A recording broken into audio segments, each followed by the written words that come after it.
চকরিয়া পৌর শহর থেকে শুরু করে চকরিয়া উপজেলার 18 ইউনিয়নের একেবারে গ্রাম পর্যায়ে পর্যন্ত বর্তমানে দারুণভাবে সৃষ্টি হয়েছে গ্যাসের সংকট।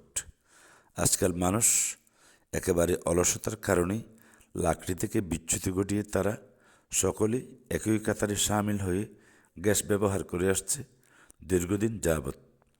সুযোগকে কাজে লাগিয়ে অসাধু গ্যাস ব্যবসায়ী সিন্ডিকেট, বিশেষ করে চকরিয়ার সর্বত্রই একটাই সিন্ডিকেট, কেউই 2000 টাকার নিচে গ্যাস বিক্রি করবে না, বরঞ্চ 2200, 2300, 24 থেকে 2500 টাকা পর্যন্ত বিক্রি করা হচ্ছে।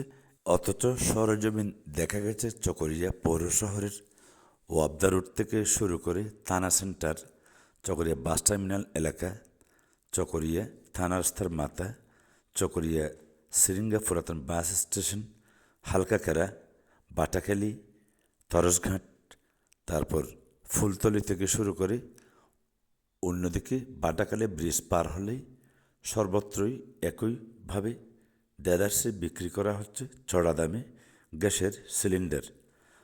অসাধু ব্যবসায়ী সকলেই একই সিন্ডিকেটের সাথে সামিল হয়ে তারা সুযোগকে কাজে লাগিয়ে বর্তমানে বিভিন্নভাবে তারা অজুহাত দেখিয়ে বিক্রি করছে মোটা অঙ্কের টাকার বিনিময়ে গ্যাসের সিলিন্ডার। বাধ্য হয়ে কিনছে স্থানীয় অসহায় মানুষজন এসব গ্যাসের সিলিন্ডার।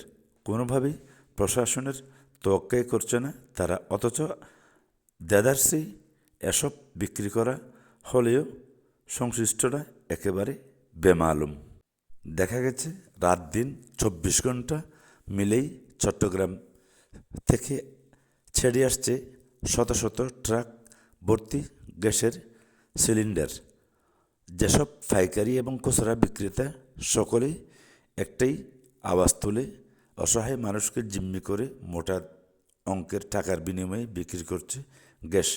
আসছে যেখান থেকে আসার এসব গ্যাস সিলিন্ডার, অথচ তারা বলছে গ্যাস সংকট, গ্যাস নাই, সরকার ব্যর্থ, সরকার গ্যাস দিতে পারতেছে না, বিদেশ থেকে গ্যাস আনতে হয়, সেহেতু আমরা কোনো রকমে অল্প টাকা লাভ করে এসব গ্যাসের সিলিন্ডার সাধারণ মানুষের দোরগোড়ায় পৌঁছে দিচ্ছে।